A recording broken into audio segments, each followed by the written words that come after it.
Whenever you're ready. I'm ready.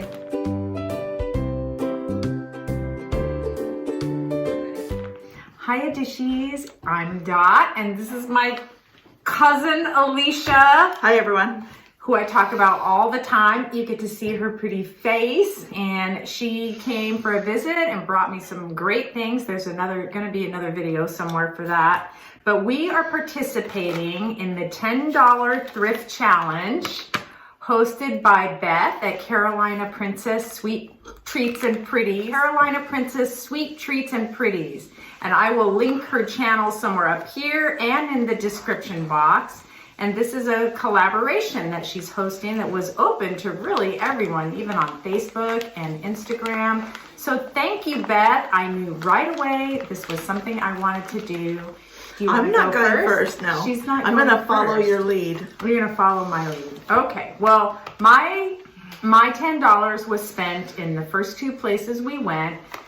My junk shop that I talk about all this time and NCI charity shop. So at the junk shop, here's what I bought. I spent $5.50 and some, you just kind of put it on the counter and she says, oh, how about this? Some stuff is marked, some's not marked. I got these two vintage hangers, Murray Cleaners and Diners. This is Los Angeles. Diners.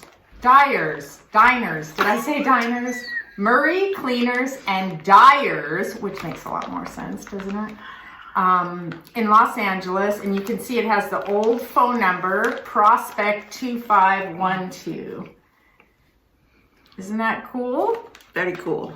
And then the second one is very similar. It's much harder to read. The Economy Cleaners, not harder for me to read. They do rugs and upholstery. And this one doesn't say where it's from. But anyway, this was another old one. Oh, West San Carlos Street. But I don't know what city. Saw this. She has lots of tins, which I always tell you about. And I got this Mrs. Carver's cookie tin, but this is a Franken tin. This has a top and a bottom from two different tins, but I just love this. This reminded me of one that my Auntie Rose used to store cookies in, a big tin like this. And what I really liked on this one, I don't think you'll be able to see it, it says chocolate fudge, plain. No nuts. It's a, oh, okay, there you go. It's a, I'm like, what does that mean? It's just a little masking tape with that written on it. And I'm going to keep this and I would never take that off. I absolutely love that. So the top went to another tin and the top bottom went to a different tin, yeah. And this tin, this is a Linnell tin, Chicago, or Maurice Linnell cookies. And it's very hard to see, but there's like a little boy on the bottom there. Oh. You could see it inside better. But it's got this fun little pink and silver circus. So the fudge plain is no nuts. Deanna's family does nuts and everything. My family is like a no nut family. Banana, no nut bread. There's fudge, plenty of nuts in fudge, her family. No nuts. And all right, I didn't know anything about them, but these are the inserts for the old zinc lids on the old mason jars. This one has a patent of November 1904.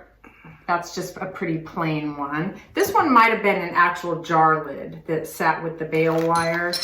And this is another clear one. This is from the Cutting Packing Company in San Francisco. And that's actually a phoenix on the front. I did some research on this one, and that company has been around since 1860. And then they sort of merged with another company around 1900, and this is an oldie. The guy who was Mr. Cutting, he started out doing vinegar and pickles and things like that, and then moved on to fruit. And then this one, this is the Hero Fruit Jar Company, Philadelphia. And this would just go in, and it's got, this is called, I think, a Maltese cross, and it has the initials of the company on it. I'm sure you're not seeing that. This one just says genuine Boyd cap for mason jars. And these would just go inside those zinc lids. I have never seen a zinc lid except for at an antique store. And I like these kind of really old things. So I got all 4 of these, and I think she said $3 for all of those. And then Alicia said, oh, look what I found. Do you want this? And I said, absolutely. This is amazing. This is a George Stinson lithograph print, and it's absolutely beautiful. Well, after researching, I know now that this was printed somewhere between 1880 and 1894. And it is love, friendship, and innocence. And there's no, it's in pretty good shape. There's a little bending in the corner, but it's not really torn or anything. It's really in beautiful shape. It's aged well. And I will have it framed at some point. So then we went to NCI, and as always, I just put everything in a pile. And Maria said, oh, you know, how about free? No, not really, but it was like almost exactly to get to my 10. It was like another $4.50. Thing I got was this tiny little My creamer, probably a little individual restaurant creamer. So it's marked My, M-A-I, Korea. There's no way you're gonna see that there. So I got that. And I got this very interesting tool, which I'm guessing is some kind of primitive masher. Do the funnel cake fryers have that kind of shape on it? This is pretty old, yeah. And I don't know if they were making funnel cakes when this was made, but they should have. But I thought that was really cool. I almost left it behind. I thought, I'm never gonna see that again. Her dad, my Uncle Charlie, when Wheel of Fortune's on, every time a puzzle would come up, he'd say, potato smasher, as the answer to the puzzle. Another goodie that Alicia found for me, it is much better shopping too, was this Ovenware Fire King lid in a square shape. And I had thrifted a long time ago these Balkan yogurt maker dishes. And I have a lid that fits it. That's, I think, is actually a federal lid, but it fits like a glove. And these Balkan dishes were made by Anchor Hocking. So Fire King and Anchor Hocking are like married. Yeah. So I'm very happy to have that. I only have 3 of these little dishes, so I don't really need another lid. So thanks, Leash. You're welcome, sister cousin. And then I found this little plate, which is by, you won't be able to see this either, Hertel Jacob, Bavaria, Germany. It's just like a little butter pat, but great for a tea bag, yeah. Or rings. Or rings. And then Tarnished Treasures was talking about using these molds to make candles. And I thought, what a brilliant idea. And I found this little Miro mold that doesn't have its bottom, but that's okay. I will not be making cottage cheese jello in here. I'm gonna put a nice candle that smells amazing. And then I found some PYREX. Oh, this is the early American pattern in the brown with the gold images on it. And it's that shape that's kind of the same shape casserole as some of the promotional pieces. I forget what number it is. What number is it? I don't remember. And I thought I had a lid, but I don't. So I'll be looking for that. And you can see that alone was marked $4. But for all those things, $4.50, taking me to exactly $10. Leash? What about $10? All right. Spent. $10 for me. I wasn't as successful as her as getting many things. I don't know what she got, so I'm watching. I got some beads. This one was a broken necklace. It was like, it's all in pieces, but it was like one of those tri necklaces that hang all different. But I'll just take it apart and probably use the beads. I make beaded things and rosaries and such. So that was 25 cents. Then there was a small bag of purple beads, different shades. That was 25 cents. Then there was this little bag. That is cool. And these three things were $1. One of them was a little hummingbird. It's made out of, what do you think? That looks old. Is it wood or is it plaster? I don't know what that is. But I was so pleased that like its beak wasn't broken. Really cool. So it has a really nice That's little very long primitive beak. looking. Yeah. It's heavy. It is heavy. That's cool. Let me take a look at that. Oh, this is neat.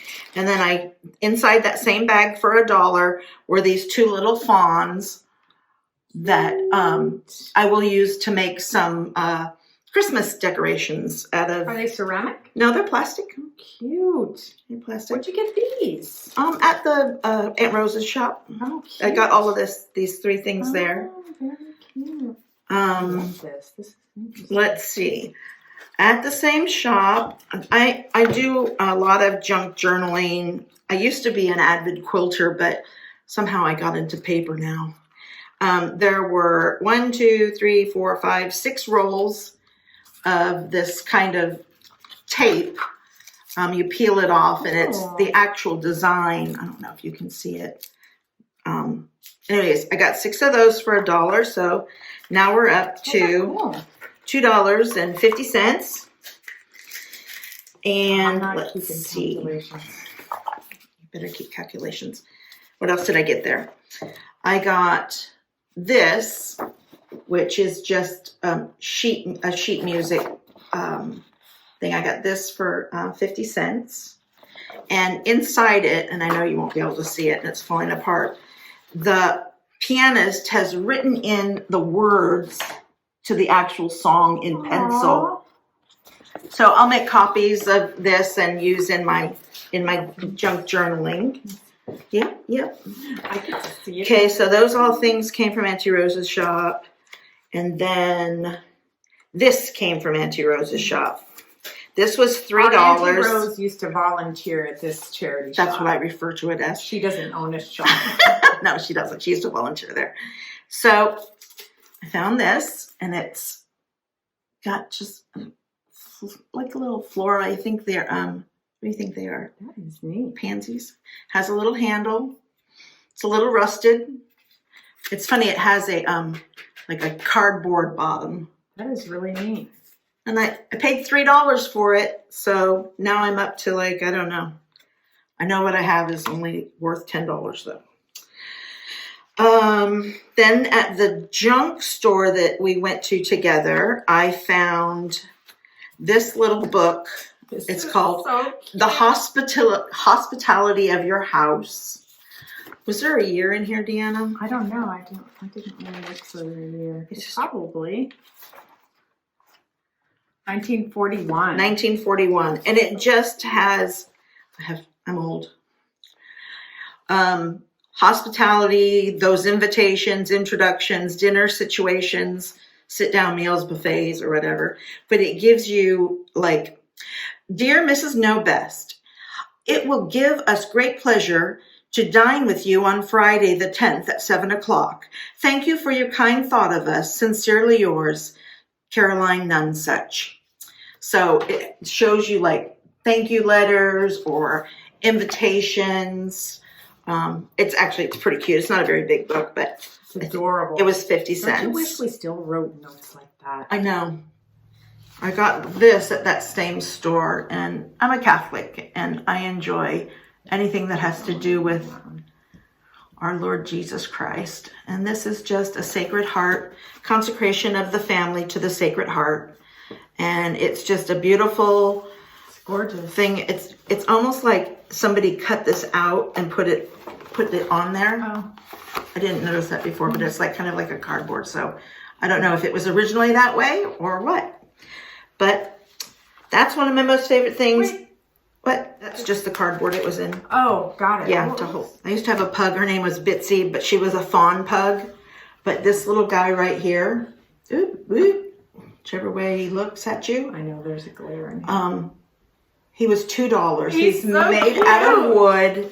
He's a door stop, so he has a little bit that goes under the door. That is so cute. And I've named her Lucy. because that's going to be my dog's name if I ever get to get a pug again. So she'll be interim Lucy. And that's what I have. That's where my $10 went. It went fast. I know. But it was a good day. Well, we had a great time, We did. like we always do, shopping together, and I'm glad you got to meet Alicia. Thank you so much, Beth, for hosting this super fun challenge. Go check out the playlist. It's going to be a lot of fun. Thanks so much to Beth. Go check out the playlist, and I appreciate you watching.